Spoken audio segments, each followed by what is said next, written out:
ইবনে আব্বাস রাদিয়াল্লাহু তাআলা আনহু থেকে বর্ণিত, রাসূল সাল্লাল্লাহু আলাইহি ওয়াসাল্লাম কুরাইশ যুবকদের লক্ষ্য করে বলেন, ইয়া শাবাবা কুরাইশিন ইহফাযু ফুরুজাকুম লা তাজনু আলা মান হাফিযা ফারজাহ ফালাহুল জান্নাহ। হে কুরাইশের যুবকেরা, তোমরা তোমাদের লজ্জাস্থানকে হেফাজত করো, তোমরা জিনা ব্যভিচার করো না। জেনে রাখো, যে ব্যক্তি তার লজ্জাস্থানকে হেফাজত করবে তার জন্য জান্নাতের নিশ্চয়তা রয়েছে। অপর এক বর্ণনায় এসেছে, রাসূল সাল্লাল্লাহু আলাইহি ওয়াসাল্লাম বলেন, ইয়া ফিতয়ানা কুরাইশিন লা তাজনু ফাইন্না মান সালিমা লাহু শাবাবুহু দাখালাল জান্নাহ। হে কুরাইশের যুব সম্প্রদায়, তোমরা জিনা ব্যভিচার করো না। যে ব্যক্তি তার যৌবনকে হেফাজত করবে, যে ব্যক্তি তার যৌবনকে হেফাজত করবে সে জান্নাতে প্রবেশ করবে। সহিহ বুখারীতে বর্ণিত হয়েছে, রাসূল সাল্লাল্লাহু আলাইহি ওয়াসাল্লাম বলেন, মান ইয়াযমানু লি মা বাইনা লিহইয়াইহি ওয়া মা বাইনা রিজলাইহি তাযাম্মানতু লাহু বিল জান্নাহ।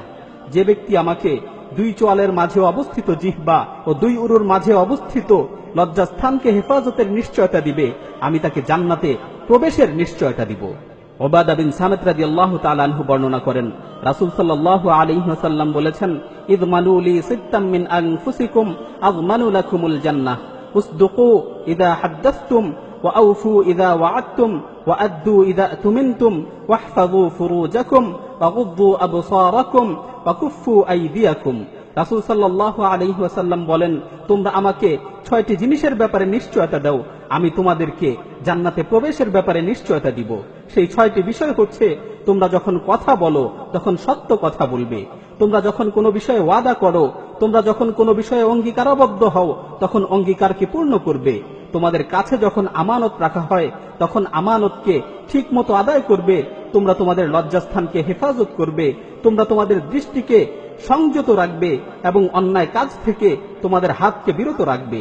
এই 6টি বিষয়ে যদি তোমরা আমাকে নিশ্চয়তা দিতে পারো, আমি তোমাদেরকে জান্নাতে প্রবেশের ব্যাপারে নিশ্চয়তা দিব। আল্লাহু আকবার। রাসূল সাল্লাল্লাহু আলাইহি ওয়াসাল্লাম কত সুন্দর কথা বলেছেন। রাসূল সাল্লাল্লাহু আলাইহি ওয়াসাল্লাম দৃষ্টিকে হেফাজত করতে বলেছেন, অথচ আজকে তোমরা এই দৃষ্টিকে খারাপ কাজে ব্যবহার করছো। সারাদিন দুচোখ দিয়ে অশ্লীল জিনিস দেখছো, ওই চোখ দিয়ে জিনা করছো যে চোখ দুটি তোমাকে আল্লাহ তাআলা দিয়েছেন, ওই হাত দিয়ে জিনা করছো যে সুন্দর হাত দুটি তোমাকে আল্লাহ তাআলা দিয়েছেন, ওই পা দিয়ে জিনা করছো আল্লাহ তাআলা যে পায়ের উপর ভর করে তোমাকে চলার শক্তি দিয়েছেন। হে মানুষ, যিনি তোমাকে দৃষ্টি শক্তি দিয়ে সুন্দর এই পৃথিবীকে দেখার সুযোগ করে দিলেন, যিনি তোমাকে হাত দিয়ে ধরার ক্ষমতা দিলেন, যিনি তোমাকে পায়ের উপর ভর করে চলার শক্তি দিলেন, এটাই কি তার প্রতিদান? আল্লাহ তাআলা কি এজন্যই তোমাকে এত উত্তম আকৃতিতে সৃষ্টি করেছেন? যেই স্রষ্টা মায়ের গর্ভ থেকে আজ পর্যন্ত তোমার রিজিকের ব্যবস্থা করে আসছেন, এটাই কি সেই মহান প্রতিপালকের প্রতিদান? হে মানুষ, তুমি কি এভাবেই আল্লাহর অনুগ্রহকে অস্বীকার করলে? হে মানুষ, কে তোমাকে চলার ক্ষমতা দিয়েছেন? কে তোমাকে ধরার ক্ষমতা দিয়েছেন? কে তোমাকে শোনার ক্ষমতা দিয়েছেন? কে তোমাকে দৃষ্টি শক্তি দিয়েছেন? কে তোমার শিরায় উপশিরায় রক্তগুলোকে সঞ্চালন করছেন? সুতরাং যিনি তোমার সকল চাহিদা পূরণ করেছেন, যিনি তোমার সব কিছুর ব্যবস্থা করেছেন, সেই মহান প্রতিপালক আল্লাহর আনুগত্য করো, নিজের প্রবৃত্তির অনুসরণ করো না, নিজের খেয়াল খুশির আনুগত্য করো না। আল্লাহ তাআলা পবিত্র কালামে মাজিদে বলেন, লা তাকরাবুজ জিনা ইন্নাহু কানা ফাহিশাতান ওয়া সাআ সাবিলা। তোমরা জিনা ব্যভিচারের ধারে কাছেও যেও না, নিশ্চয়ই জিনা হচ্ছে অশ্লীল কাজ ও মন্দ পথ। হে যুব সম্প্রদায়, যেই জিনিসগুলোর মাধ্যমে মানুষ জিনা ব্যভিচারের দিকে ধাবিত হয়, তোমরা সেগুলো থেকেও বিরত থাকো। রাসূল সাল্লাল্লাহু আলাইহি ওয়াসাল্লাম বলেন, জিনাল আইনি আন নাযার ওয়া জিনাল ইয়াদি আল লামস ওয়া জিনার রিজলি আল মাশ। চোখের জিনা হচ্ছে দৃষ্টি দেয়া, হাতের জিনা হচ্ছে স্পর্শ করা, পায়ের জিনা হচ্ছে জিনার দিকে অগ্রসর হওয়া, জিনার দিকে ধাবিত হওয়া। আজকে আমাদের দ্বারা চোখ, কান ও হাত পায়ের জিনাই বেশি হয়ে থাকে, সুতরাং এগুলো থেকেও আমাদের বেঁচে থাকতে হবে।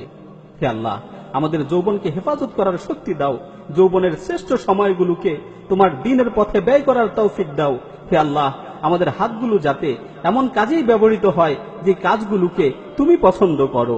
হে আল্লাহ, আমাদের কান দিয়ে যাতে এমন কিছুই শুনি যেগুলোকে তুমি পছন্দ করো, আমাদের চোখ দিয়ে যাতে এমন কিছুই দেখি যেগুলোকে তুমি পছন্দ করো। হে আল্লাহ, আমাদের যৌবনকে হেফাজত করার তৌফিক দান করো। হে আল্লাহ, তোমার সন্তুষ্টির পথে আমাদেরকে পরিচালিত করো।